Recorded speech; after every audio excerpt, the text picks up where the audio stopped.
আসসালামু আলাইকুম। সবাই কেমন আছেন আপনারা? আশা করছি সবাই ভালো আছেন। আজকে আমি দেখাচ্ছি খাসির মাথা রান্না করা। এজন্য আমি প্রথমে একটা হাঁড়িতে পানি গরম করতে দিয়েছি।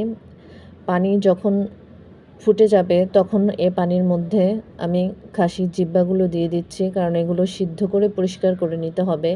সাথে আরও কিছু টুকরা ছিল যেগুলো পরিষ্কার করতে হবে, সেগুলোও আমি পানিতে দিয়ে দিচ্ছি। এখন এটা আমি পানিতে দিয়ে ৩-৪ মিনিট ফুটিয়ে নিব।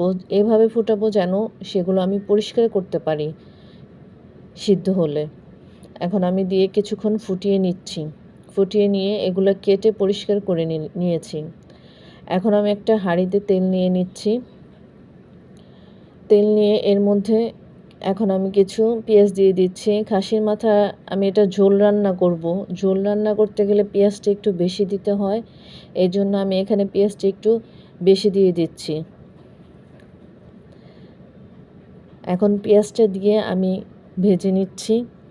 আমার পেঁয়াজটা ভাজা হয়ে আসলে এখানে আমি দিয়ে দিচ্ছি এলাচি, দারচিনি আর তেজপাতা। এখন এগুলো দিয়ে আমি লালচে করে ভেজে নিচ্ছি। আমার ভাজা হয়ে আসলে এখন আমি এর মধ্যে দিয়ে দিব আদা রসুন। তার আগে আমি একটু পানি দিয়ে নিচ্ছি। এখানে আমি এখন দিচ্ছি হলুদ, মরিচ, লবণ, আদা রসুন। আর খাসির মাথায় একটা গন্ধ থাকে, এজন্য আমি কিছু গরম মশলা দিয়েছি। মশলাগুলো কষানো হয়ে আসলে আমি মাথার মাংসগুলো দিয়ে দিচ্ছি।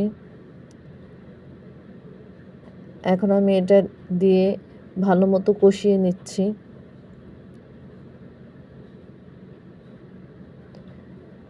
আমার কষানো হয়ে গিয়েছে। ভালো করে কষিয়ে আমি এখানে পর্যাপ্ত পরিমাণে বেশি করে পানি দিয়ে দিচ্ছি, কারণ এটা সিদ্ধ হতে অনেক সময় লাগে, যার কারণে আমি পানির পরিমাণটা বেশি দিয়েছি। আমার এটা রান্না করতে 1 ঘন্টা সময় লেগেছে সিদ্ধ হতে। আমার রান্না এখন কমপ্লিট হয়ে গিয়েছে, এই যে দেখুন।